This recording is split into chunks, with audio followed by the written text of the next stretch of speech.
Good evening, day walkers and night stalkers. It's me, your twisted southern horror queen, coming to you live from under full moon, right here in southeastern Louisiana. I'm glad to have all you creepy kids hanging out with me tonight because I've got all kind of crazy stories lined up for you guys this evening. But you guys already knew that because you really wouldn't be here if you didn't, right? And when you want to tune into something else that's completely freaking awesome, take a walk on the wild side and come live on the edge with us. The Edge Radio is up and running now. And there's a pretty damn good sampling of music that you'll be able to jam out to 24/7. We're playing killer tunes during the daylight hours, and then after dark, there's some of the best talk shows on the air that we've got lined up just for you guys. So check us out at theedgeradio.us. I think you're going to love what you hear and see there. Good evening, Heskey. Glad to see you. Freddie's in the house. Andrew's in the house. Susie, Gavin Williams. I got a full house of creepy kids tonight. It's awesome. I'm great, Gavin. And how are you? Freddie, I'm happy to see you hanging out with me. We're talking about exorcisms tonight. And, you know, that's a pretty touchy topic. And a lot of my shows get pulled down from Facebook because I offend people. Well, folks, guess what? Whether you decide to talk about it, acknowledge it, or completely ignore it, exorcisms and demonic possession are a part of life, and they have been from the get-go. So, if you're one of the pinheads that want to report me this evening, go for it, suckers! Okay. So now let me give some more shout outs to everybody. Hey, Amy, glad to see you. Keep Clint out of the dragster, right? Anyway, got to talk about the Adrian's Fury dragsters right now. So that was perfect timing, Amy. A big, wet, creepy kiss going out to Renegade Racing Fuel, RJS, Racers Direct, D&M Graphics, Surreal Studios, Hawaiian Island Shine, Amelie Oil, L&N Filters. Oh, and of course, we can't forget our absolute favorite, Naked Wines. God, that's so yummy. You guys are missing out.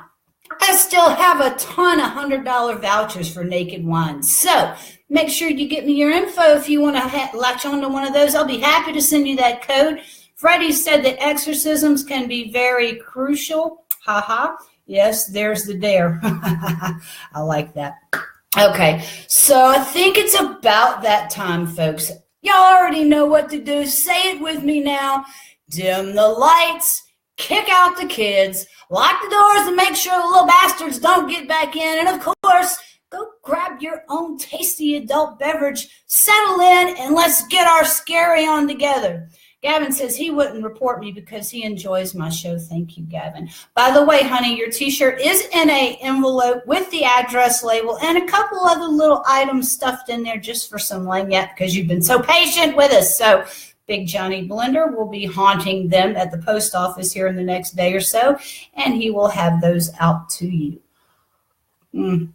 Again, so folks, like I was talking about, I'm going to kick it off with some cases of demonic possession. Yeah, it really does happen, folks. And even in this day and age, we have the ability to document all this madness. But this, as you guys already know, is not some new fad. This terrifying kind of stuff has been going on for centuries. And there's still evidence being discovered today in ancient writings and archaeological digs all over the world. Susie's got her coconut moonshine. You go, girl.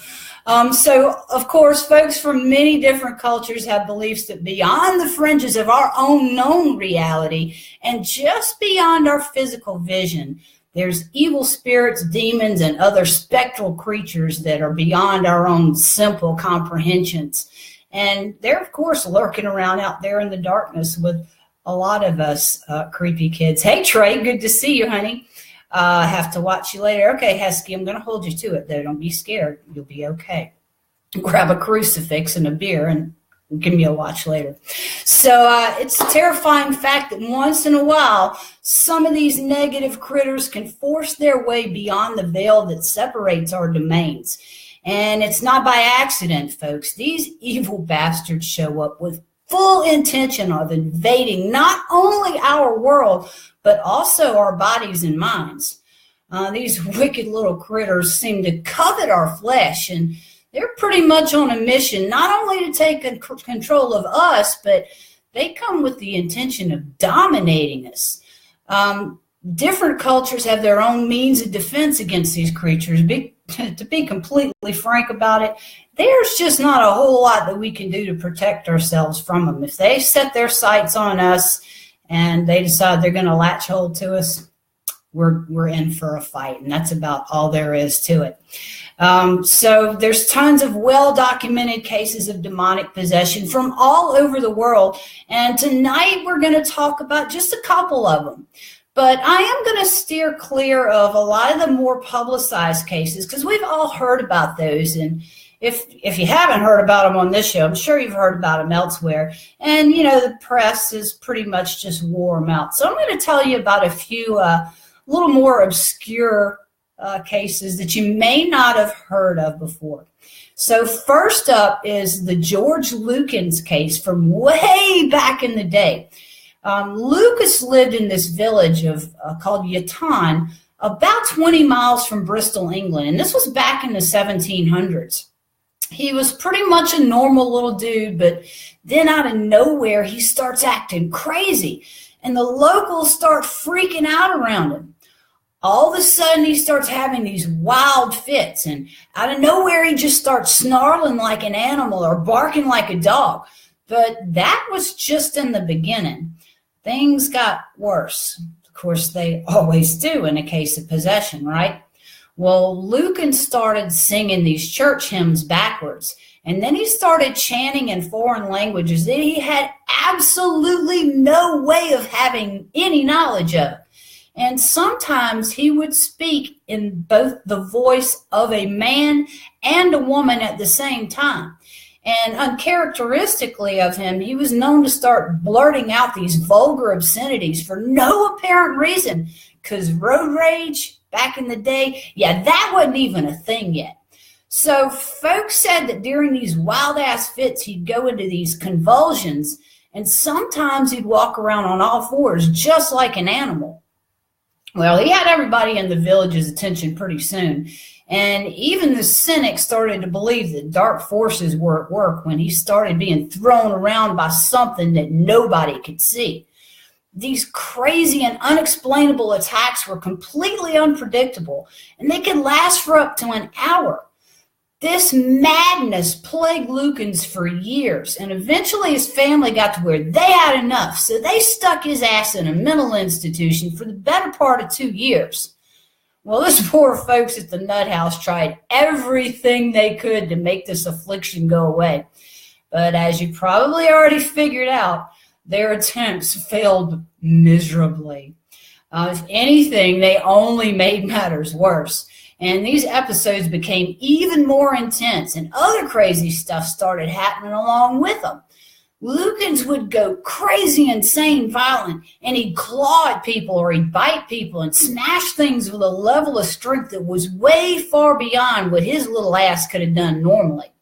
And while all this mayhem was going down, he'd be speaking in these voices that definitely weren't his.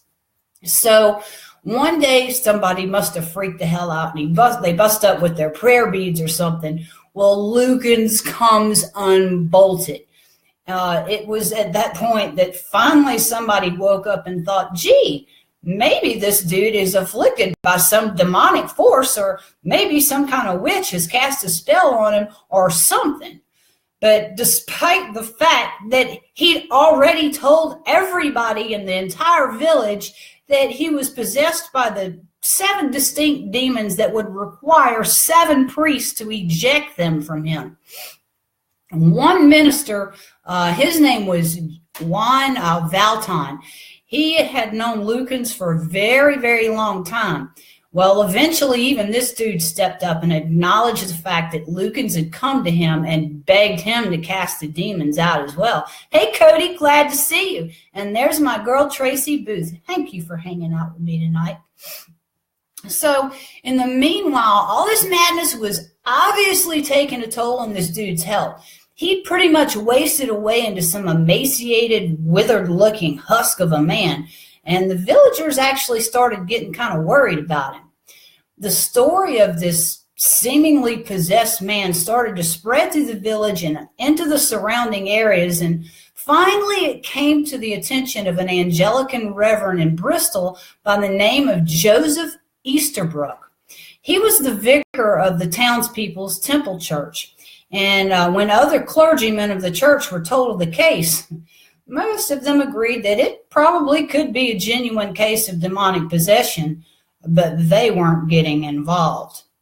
Well, Easterbrook managed to gather up another 6 ministers from this movement of Protestant Christians, and he starts arranging for an exorcism to be held at the Temple Church on June 13th, 1788.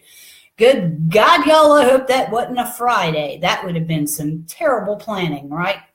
Anyway, this whole thing was meant to go down on the down low, and was supposed to be kept secret so the clergy that did decide to get involved could pretty much, keep it under the table and nobody would be talking about it. Well, apparently somebody was talking about it, because by the time all of these reverends and preachers and priests and what have you get to the church, there are hordes of people there to gawk and watch and see and sate their morbid curiosities. So according to Easterbrook's personal account of this rite, the exorcism started with Lucan's eerily singing in a really high-pitched voice, which then dropped into a deep, gruff one that began mocking and berating the ministers, telling them that they would undoubtedly fail. Well, he starts alternating between a man's voice and a woman's voice, and he started spewing out these vile, blasphemous rants and violent threats. And at one point, he even starts singing a love song in Latin, which, of course, he had no way of having known. Hey, Stephen Rhodes, we miss you around here at PNP. So the demons at that point made it very clear that they were pissed these priests were trying to exorcise them. So as the rite goes on, these other distinct voices start surfacing, and each of them were relaying their knowledge about different things. Well, some of them were singing, some of them were barking or growling or babbling other utter nonsense. And this one voice in particular was very low-seated bass voice, and he was consistently bragging about his vast and undefeatable powers. Some of the voices spoke perfect Latin, which Lucans, again, had no knowledge of. And then he began to sing out this hymn of praise called Te Deum, which translates to the devil. The hymn proclaimed that Satan was a supreme leader and governor of all things, way uncharacteristic for this dude. So after that, Lucans became so violent that it took 2 men to hold him down while the minister said their prayers over his writhing and contorting body. When asked why they were torturing Lucans, one of the demons allegedly replied, "So that I may show my power among men." So obviously they had a plan there. Anyway, after 2 hours of intense prayer and constant physical restraint, Lucan suddenly became calm and began praising God, and he stated himself that the evil was gone. I'll tuck in my black blankets had a couple of nasty creatures around Clint, and a few years ago. Next time that happens, Amy, shoot me a message. I might be able to help you out long distance. So in the aftermath of this exorcism, of course, there's all kind of controversy that starts storming around the event, and some folks started accusing Lucans of having successfully pulled off a major stunt. But the folks who were there when the rite was performed were convinced beyond a shadow of a doubt that this was an absolutely genuine case of demonic possession. And many of the influential citizens around the village agreed with them. But of course, some folks, the village asshats, they weren't buying it.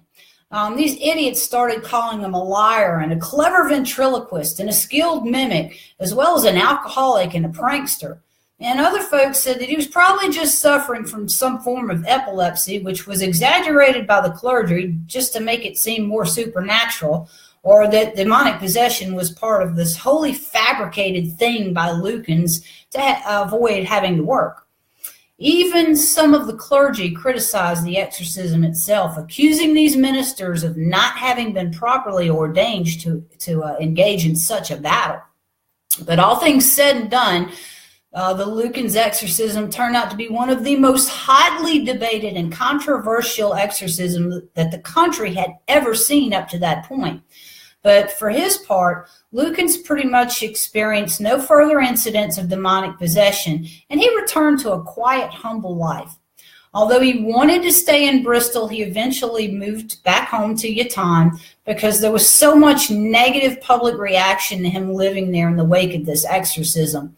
He would go on to live a rather poor life with only sporadic employment as a bookseller and a bill sticker, but he mostly lived off of begging in the government until he died a very lonely man in 1805. So that's truly tragic that man had to go through all that and then was shunned by his community. But we know how people are, don't we? Anyway, then back in the 1800s, there was a bone-chilling story about this chick named Gottliebin Dittus. And she got stuck like Chuck with a shitty name, right? Anyway, this chick was 28 when she lived in a rural German village in the Black Forest. Now, she'd been raised in a really strict Lutheran household that was almost oppressively religious and, of course, highly superstitious. But after her parents died, she decided that she would stay on with her siblings there, and she continued to attend these church services that were run by a fire and brimstone, quasi-fanatical pastor and theologian named Johann Christoph Blumhardt. You may have heard that name before. Well, in 1842, the people that were living near to Dittus, they start hearing these strange noises coming from the home in the middle of the night. Well, what they were describing was pretty much the equivalent of a minor barroom brawl. So naturally, they suspect that there was some kind of abuse going on there. So the local doctors and some other upstanding village residents decided that they were going to stay over for a night just to see what the hell was really going on in there. Well, by the time the sun rose, they had witnessed a whole lot of madness that they could not explain. They saw furniture move and other objects being moved around on their own. They heard unexplainable thuds and scrapes and bangs, and it seemed to be coming from within the walls themselves. Then they all concluded unanimously that that house must have been haunted. Hey, Harv, nice to see you. I'm talking about demonic possession tonight, so grab you a beer and a crucifix, have a seat, chill out with us. So the creepy phenomena just continued. But wait, there's more. There always is, isn't there? Well, even more mayhem was thrown into the mix at this point. Dittus starts claiming that she was being visited at night by the ghost of a woman that was holding a baby in her arms. Well, after this, she began having these sudden blackouts, and on one occasion, she sank into some unresponsive trance-like state for an entire day. She just kind of snaps out of it later on like nothing happened. Of course, she didn't remember anything that did happen while she was in that state. So it didn't take very long for everybody in the entire village to find out or to hear that the Dittus house was haunted, cursed, or both. So most of the paranormal activities seemed to be focused pretty much on Gottliebin. So they sent her ass to go live with a cousin. Well, guess what? She brought her little friend with her, but at least the siblings got a little bit of peace and quiet while she was gone, even though that didn't last very long. So Gottliebin's little dilemma, it kind of captured the attention of this Reverend Blumhardt himself. So he goes to visit her, and he came to the conclusion that she was in fact possessed by a demon. He first-handedly witnessed the evidence during his visits. Dittus responded to his presence by going into convulsive fits, and she started speaking in different voices, and there were intense bouts of uncharacteristic cursing and profanity. Her siblings also claimed that she would sometimes go into a trance and violently attack them for no reason, after which she wouldn't remember a thing. Well, during this time, 2 small children were found murdered in a nearby field. Of course, everybody suspected that Dittus had something to do with it, but nobody could prove anything. So Blumhardt takes it upon himself to take her under his care, and he was going to be her official spiritual support through this entire terrifying ordeal. Well, his newfound obligation was entertaining, to say the least. And during his regular visits, she shared a lot of bizarre information with him. Dittus claimed that when she was an infant, that evil spirits tried to kidnap her, but were driven away by the power of her mother's prospective prayers. So instead of just admitting that maybe there was something going on right there, she went a little bit further and started to insist that her aunt was actually a witch. Things started progressing, and eventually it got to the point where an entity would possess her just to speak with Blumhardt directly. And during these creepy conversations, she'd be speaking in a voice that, of course, was not hers. This entity claimed to be the one who visited Dittus at night, and she also told him that she was a widow, that she had also recently murdered 2 people, and that her ruthless acts had drawn the devil into her. So now we've got the devil possessing a spirit who's possessing Dittus. So bonus, right? Well, wait, there's more. There always is, right? So this wasn't the only spirit that was tormenting the girl to begin with. And even more started to make themselves known as the months went on and on. Interestingly, some of these other spirits made the same claim as the first. They were saying that they were victims of demonic possession themselves, and then some of them had claimed that they sought refuge within Dittus to try and escape their evil tormentors. Eventually, Blumhardt began the ritual of exorcism. Shocker here, the amount of paranormal activity began to escalate. Gee, do you think that might have had a little something to do with the fact that she's been possessed this entire time and all this dude's been doing is running experiments on her? Might have a little something to do with it. So yeah, things got a little bit more violent, and Dittus sometimes needed to be restrained at that point. Her fits would begin with these blasphemous rants, and she would develop the horrifying habit of vomiting sand, glass, nails, copious amounts of blood. And at one point, Dittus tells the pastor that some of the spirits had left her to go run amok thousands of miles away, where she claimed they caused an earthquake.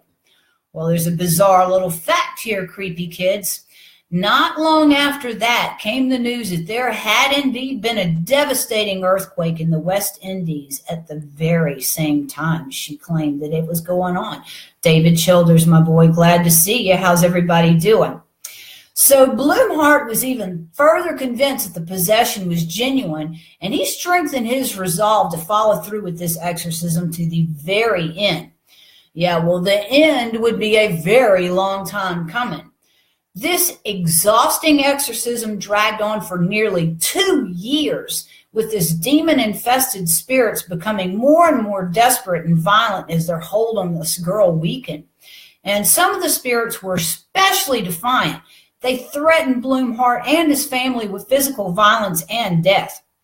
And according to his personal account, these spirits actually ejected themselves willingly out of Dittus to attack her sister, Katharina. So now she's possessed too. Again, bonus. Hey, Michelle, good to see you, sweetie.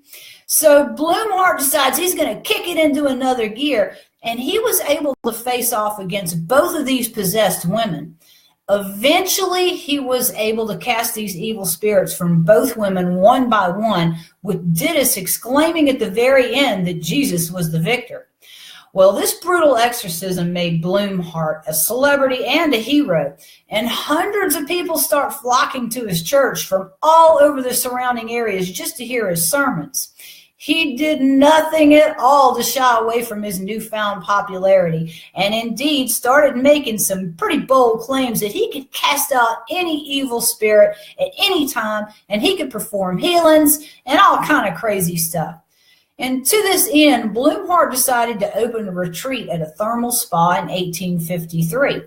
And that's where he claimed that he was able to cure all manners of illnesses and disabilities and health conditions.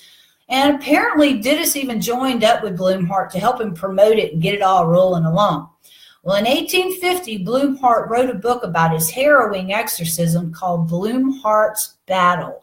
Check that out. It goes into a whole lot more details than what I'm sharing here with you tonight. But he did continue to run his spa and retreat, performing faith healings on people from far and wide until his death in 1880. All right, so on to our next case, and we're getting a little bit more recent here too. Hey, Lawrence, been missing you, honey. How's everything over there in the Crescent City? And then in 1906, evil descended on the town of Natal, South Africa. This 16-year-old orphan girl shows up at St. Michael's Mission. Her name was Clara Germana Seeley, and she immediately starts acting like a crazy person. Her highly unusual behavior came in the form of speaking in languages that she couldn't possibly know, like German, French, and Polish.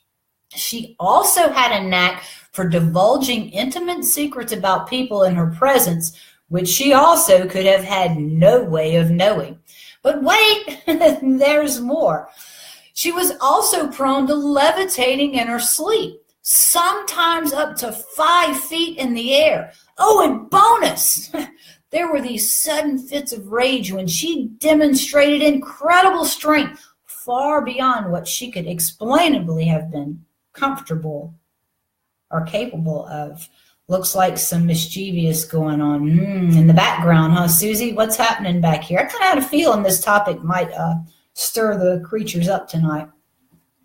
Whenever she was near to these religious objects or holy water, Clara would come unbolted, and there were visible signs of distress and pain. And it was even happening when she was around these objects and they were hidden from plain sight. She just knew they were there. Hey, Dean, glad to see you. Did you guys see the little Reaper moving? Yeah, they're acting up back there tonight. Keep me posted on what's going on. If anything gets within arm's reach of me, please let me know. So during these conversations that she was having, when she was in a lucid state, she would just start clawing at her clothes and growling like an animal. And sometimes these nuns would stand by in a panic when she held these lengthy conversations with something that wasn't there as far as they could see or hear.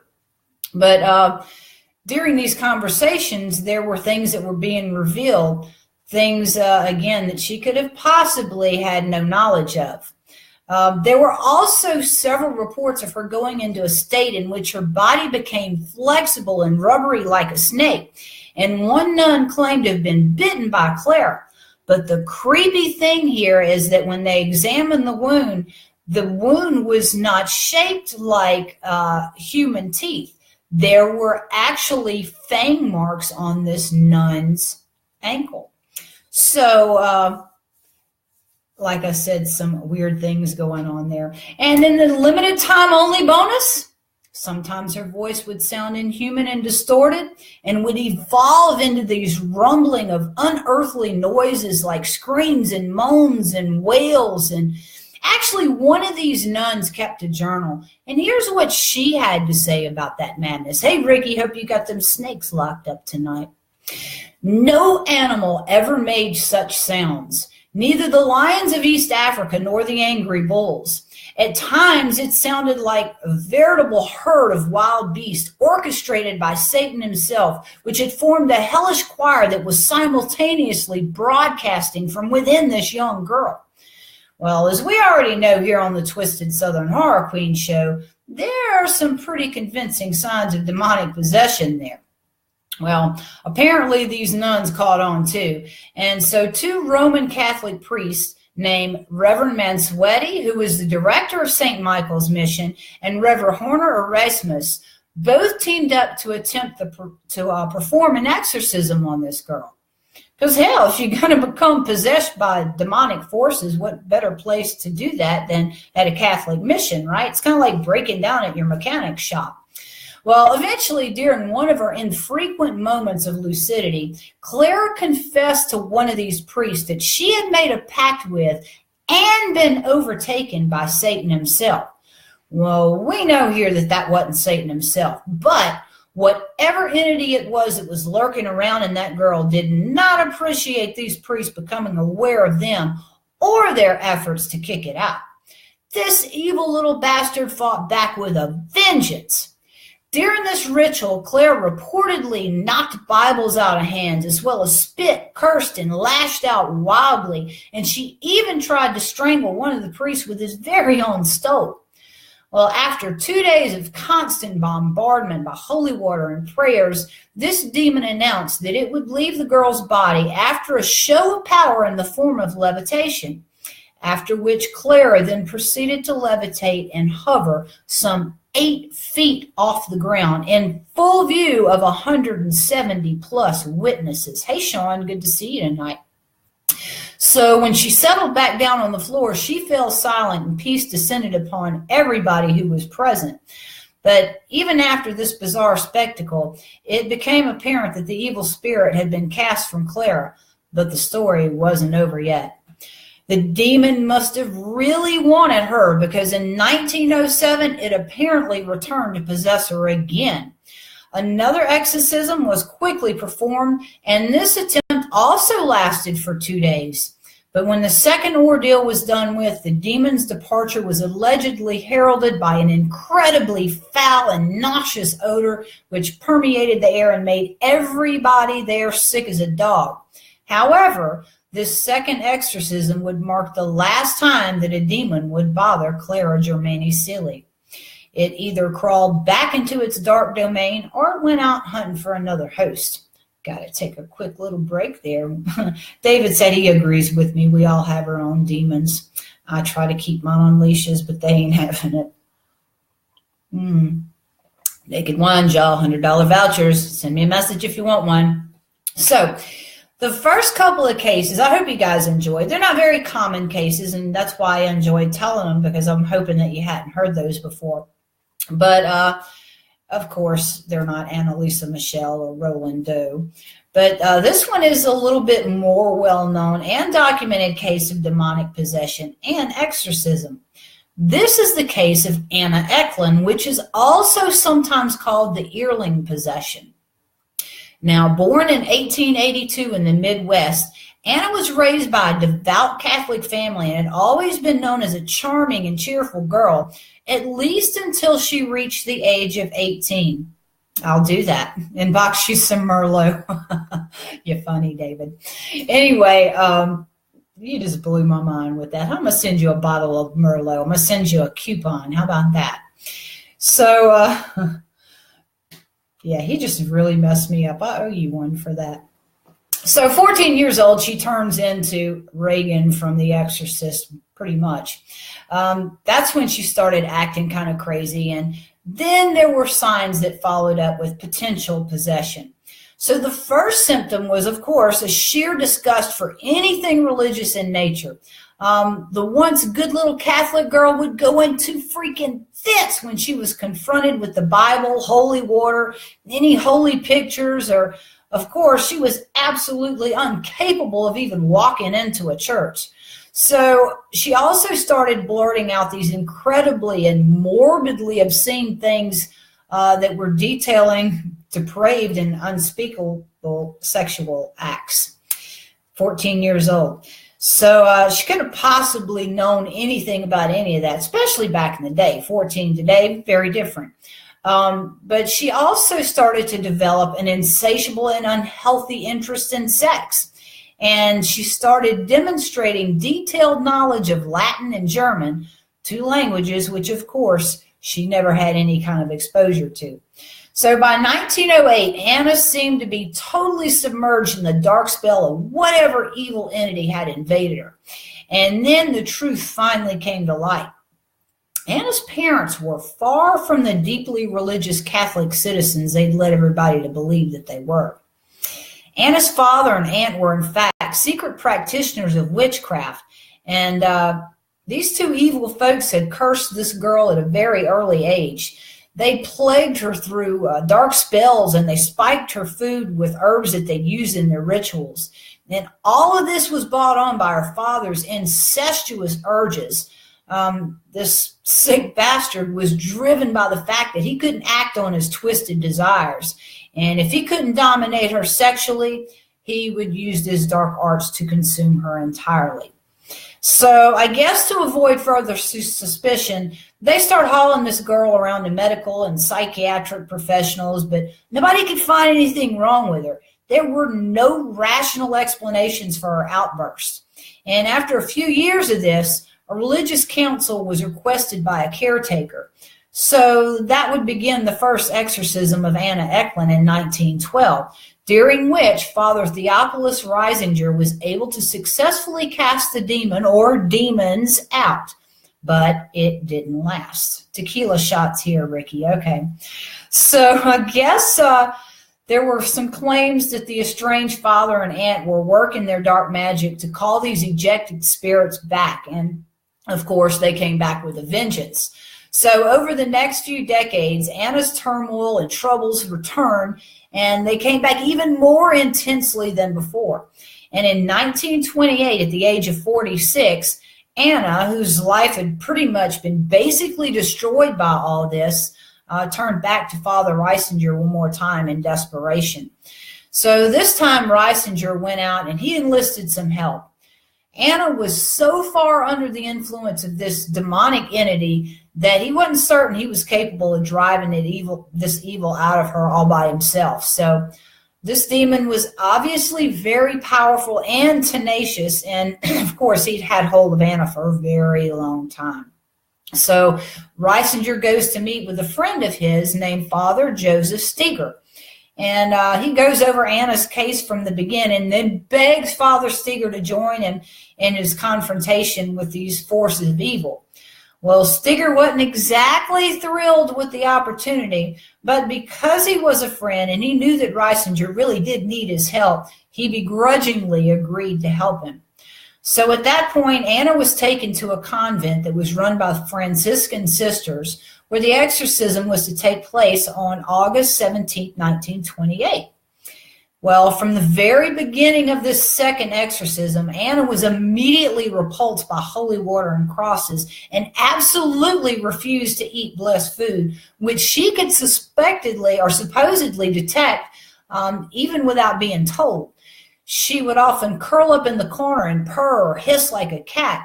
And on more than one occasion, she climbed up the wall like a spider. Out of concern that she would hurt herself or somebody else, she was forcefully restrained to the bed. And when the actual exorcism began, Anna phased out. She appeared to be unconscious, but that was when all the crazy stuff starts to go down. The bed that she was tied to began to levitate, and it stopped only when she was sandwiched to the ceiling. The bed was forcing itself so hard against the ceiling that it took several people to pull her back down. So Anna remained in a seemingly comatose state, all while these voices and screeching growls and screams were just bellowing out of her, even though her mouth never moved.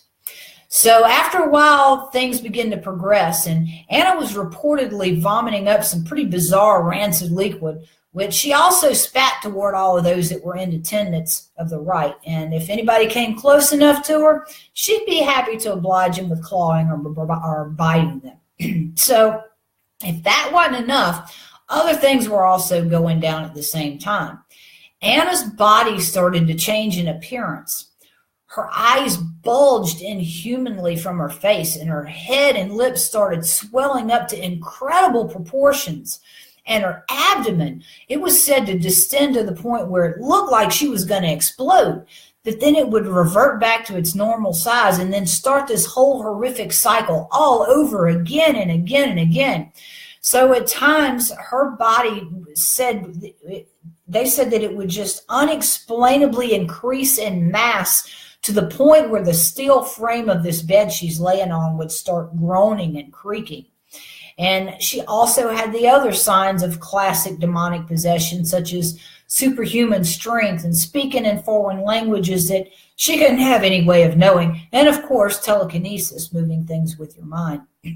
So over the course of this exorcism, which lasted for 3 sessions, which were spread out across 23 days, it became apparent that Anna was possessed by at least 4 powerful entities, as well as a horde of lesser spirits. So one of the prominent entities introduced himself as Beelzebub, and he also called himself, of course, the Lord of the Flies. And one of the 7 princes of hell, who enjoyed engaging the exorcist in complex philosophical debates and trying to convince Anna to commit suicide, he wanted her soul transported directly to hell, telling her that she would find peace there. So the last 2 main spirits were Anna's very own father and aunt, who had died since the first exorcism had seemingly gotten rid of the first demons, but now they were all back with a vengeance, including her family members. So during this exorcism, these demons apparently predicted a car accident that Father Steger was going to be in, and they relentlessly taunted and insulted the other folks that were present there too. There were accounts of swarms of flies that would appear suddenly from out of nowhere, and there would be so many in the room that it looked like they were standing in the middle of this black, massive, billowing smoke cloud. They said that this particular exorcism was so intense that some of these seasoned priests and nuns were just utterly terrified. And a lot of them got together and they came up with this idea of working in shifts in order to avoid being in the presence of evil for extended periods of time. This atmosphere had to have been just freaking poisonous. And of course, these evil taunts coming from these demonic entities just seemed to infect their very souls. So it wasn't safe for them to remain exposed to all this madness nonstop without having a chance to walk away and brush it off of them. It was actually Father Reisinger that spent most of the time in the presence of this evil, but he remained steadfast and he was determined to rid Anna of these demonic forces. Over time, he eventually did wear them down, and in the end, he was successful in driving them all out, after which Anna is said to have abruptly awakened and began praising Jesus. While Father Steger would go on to write his own account of this bizarre and terrifying event in a 1936 pamphlet that was titled "Begone Satan." I had actually heard of that before I knew about this case. But it's a soul-stirring account of diabolical possession in Iowa. And he had intended that this publication was to act as a guide for other priests that were having to face demonic possession without the help or the blessing of the church to back them up. So he had good intentions in mind. We got another case that's a little bit more recently documented. This is the account of the demonic possession concerning a chick known only as Julia. This case went down in 2008, and it was reported in 2012 by a board-certified psychiatrist and associate professor of clinical psychiatry at New York Medical College, Dr. Richard E. Gallagher. This creepy story revolves around this woman that's known only as Julia, who originally came out begging her church to help her with what she claimed was a spiritual possession. Well, the church would not touch it, and they decided to turn to the psychiatric community for help. Well, while investigating Julia, Gallagher became increasingly convinced that there was more going on there than some kind of mental illness or outright fraud. Now, during their conversations, Julia would suddenly respond in voices that were, of course, way different from her own. And she'd say things that were completely out of character for her. Things like obscene language and vicious rants and threats. And she was also extremely repulsed by religious items, and that, folks, really freaked out the psychiatrist. Well, Gallagher later came out with a statement about his experiences with Julia while he had her under observation, and they were as follows. He said that occasionally when we were watching her, Julia would go into a deep trance or deep state of recurring trance nature. Now, many mentally troubled individuals kind of tend to disassociate themselves, but Julia's trances were accompanied by unusual phenomena at the same time. Out of her mouth would spew various threats and taunts in foreign languages, and she'd spit out phrases like, "Leave her alone, you idiot, she's ours," and "Leave, you imbecile priest," or just leave, in a guttural tone that was obviously not coming from her. This voice sometimes varied. Sometimes it sounded guttural and masculine, but other times it was extremely high-pitched, nearly a screech. And most of the madness that came out of her mouth during these trances or during the attempts of exorcism were references of contempt towards anything religious or sacred. So in addition to all that mind-numbing madness, these terrifying voices would break in during phone conversations that the psychiatrist was having with colleagues about her. And a lot of these colleagues were hundreds or thousands of miles away, yet she was able to break into these phone conversations with conversations of her own. That was kind of crazy. And of course, that certainly freaked them the hell out, because the ability for her to have done so defied all rational reasoning. So during the actual exorcism performed on Julia, the room, of course, became unbearably cold, and the normally scientific and rational Gallagher had his mind completely blown as he sat back helplessly watching items fly off the shelves and walls.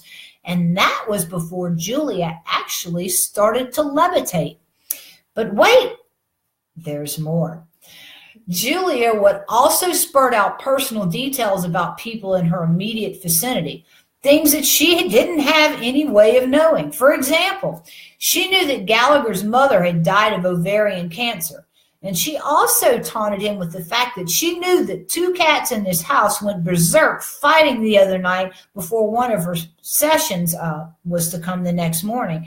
And she even gave them the hour of 2 a.m., which is when one of these cats, these 2 cats had been raised together and had never fought. Well, one of them turned on the other one and they got into a really bad fight at exactly 2 a.m. How did she know that? So it was, Julia just happened to see things and know things that Gallagher was seeing or thinking or feeling at all times when he was right there with her or when he was tens or hundreds of miles away from her. She knew exactly what was going on with him. Well, of course, she also spoke in languages that she had no knowledge of, like Spanish and Latin. Now, these folks made sure that they tested the authenticity of these displays thoroughly, too. And still, there was no logical explanation of the things that they saw or heard. They even tried a holy water test. They'd alternate sprinkling her with holy water and with tap water without acknowledging which was which. But Julia had no reaction to the tap water. But when the holy water hit her skin, she'd go apeshit. At times, it took several men to hold her in place, and that was including times when she was already wearing restraints. Now, Julia was all of 90 pounds soaking wet, but it was during one of these spells that she singly hurled this 200-pound Lutheran deacon across the room. So after every one of these attempted exorcisms, Julia would snap out of it and return to normal with absolutely no recollection of what had just happened. That confounded the psychiatrists, and after several further attempts of performing this rite, Julia was eventually cleansed of whatever demonic entity or entities had manifested within her. But her account is just one rare case when a professional scientist was actually convinced beyond a shadow of a doubt that demonic possession is real. Then the last case that we're going to talk about tonight, also fairly recent, and you could have possibly heard something about it. So cheers to you if you did. Cheers to you if you didn't. So we're talking about the Amons family. And these guys had a pretty harrowing encounter with some pretty vicious dark forces. So in 2011, LaToya Amons moves her 3 kids and her mother into this house in Gary, Indiana. Now, there wasn't anything really spectacular about it. It's just a plain old wood frame house that looks to be 40 or 50 years old to me. But, of course, everything was fine for the first few days, and then all kind of crazy stuff starts happening. Well, it starts out with her hearing these footsteps in the basement, and of course she'd run down there to check it out, and there's nobody there. Well, soon after that, the footsteps turn into banging and other noises like dragging things down there in the basement as well. And as you probably already guessed, whatever it was down in the basement didn't stay down there very long. So now with this entity's activities going on in the main level of the house, things began to rapidly intensify. And not only could LaToya and her family hear these footsteps, they could now see wet footprints making their way across the floor. And then swarms of flies were beginning to materialize through the house. Well, not long after that was when they pretty much identified this demonic entity that began to afflict the children. These Amon's kids were not only being harassed by this thing, but they were sporadically being possessed by it as well. LaToya said that the children's eyes would bulge and then they'd roll back in their heads, and then they'd growl or start speaking in extremely low-pitched voices and in a language, again, that they had no knowledge of. So anyway, these kids' torments just went on, but it seemed to focus pretty much on the youngest son, which was 8 years old at the time. And this thing seemed to have a problem with this kid going into a particular bathroom. This boy would be lifted up into the air and thrown from the room, and sometimes it injured him pretty bad.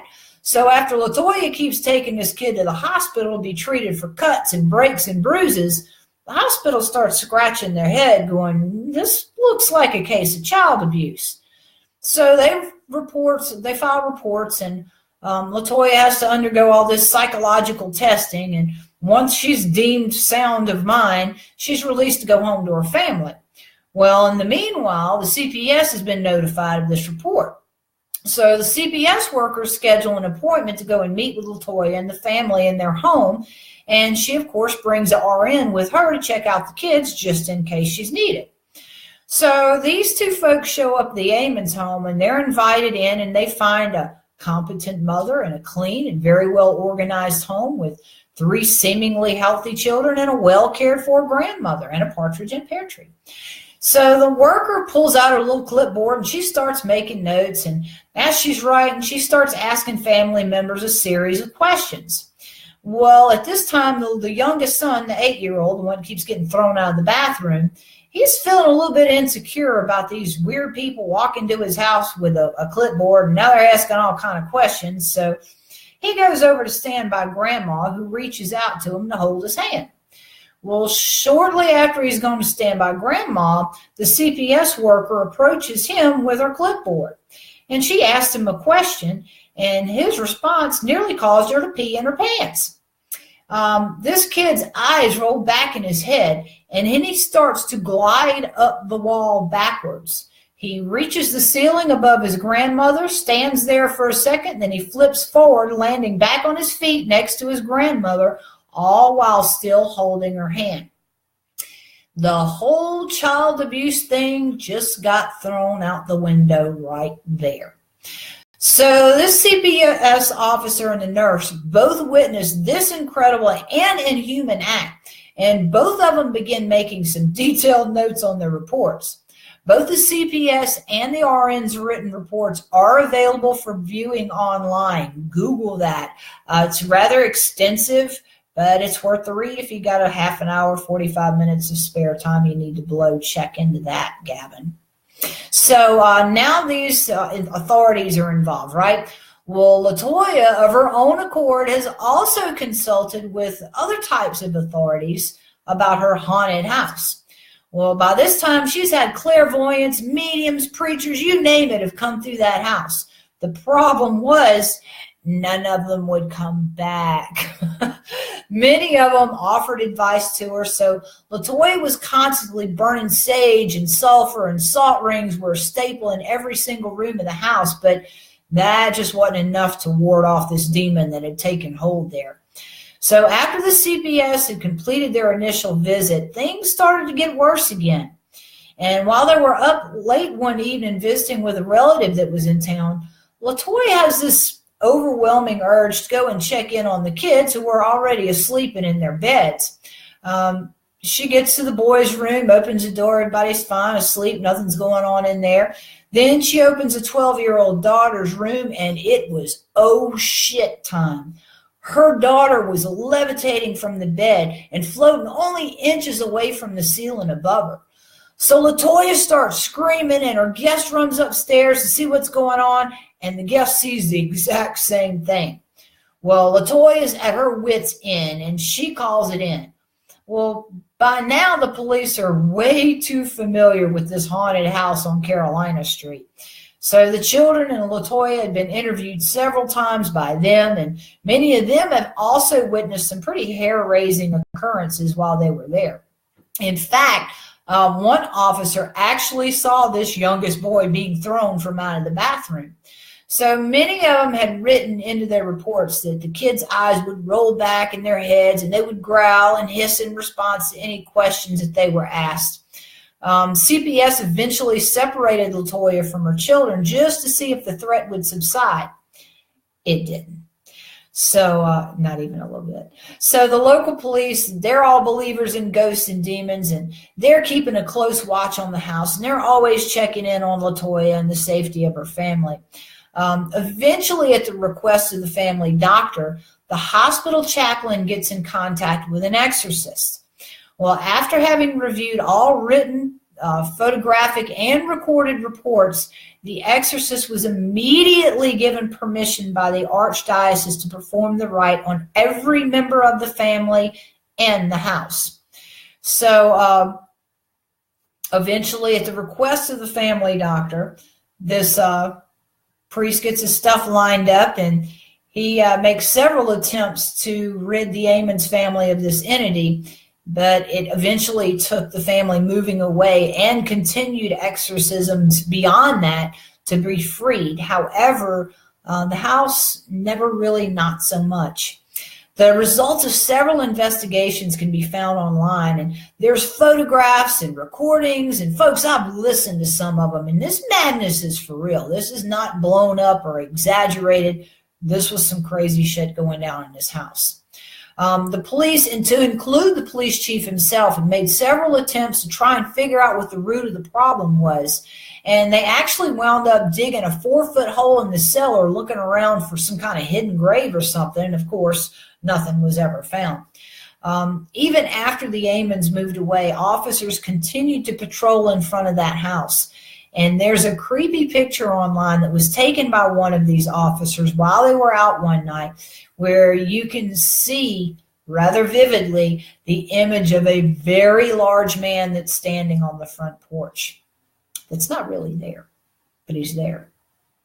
So some of you Zach Baggins fans may actually have heard about this case. This is the house that Zach bought and had leveled to the ground because the demonic forces that were within it were so strong, he felt that there was no other way to disperse these evil entities rather than to take their physical refuge from them. But I'm betting, though, that even though the house is gone, these evil entities are probably still there. Well, that's about a wrap for tonight, guys. I really appreciate y'all hanging out with me tonight. I enjoy telling you spooky, scary stories, and I hope that you have plenty of nightmares just because of me. If you do, keep a pad and pen next to your nightstand. Write them down. Never let a good nightmare go to waste. You can always use that later, and if you can't, I sure as hell can. So in the meanwhile, I want to tell you guys, don't forget to check out theedgeradio.us. There's some awesome stuff going on there. We got several shows lined up for you guys besides the Twisted Southern Horror Queen show. Tomorrow night is Big Johnny Glender with Whiskey, Cars, and Cigars. Following directly behind him is Glenn Spillman with Sports Insider. And on Thursday nights, we've got Simply Casey. And on Friday nights, Glenn's pulling double duty with another episode of Sports Insider, followed by Stellar 13 Films. And Monday through Friday, early in the morning and inspirational as hell, is Josh Berglund. I don't do early or inspirational early, but I have listened to his show later in the afternoon, and it does kind of help you get over that little hump. He's a great guy, and if you're up early in the mornings, you have no excuse to not listen, especially if you're doing the 9 to 5 grind thing. You certainly need some inspiration to carry on with that. So in the meanwhile, kiddos, if you guys need more creepy in your world, go to authorlyngibson.com where you can check out my blogs, my books, and all things creepy around me. In the meanwhile, you guys keep it crazy out there, and I hope to see you back here next Tuesday night at 7 Central and 8 Eastern. See you guys later.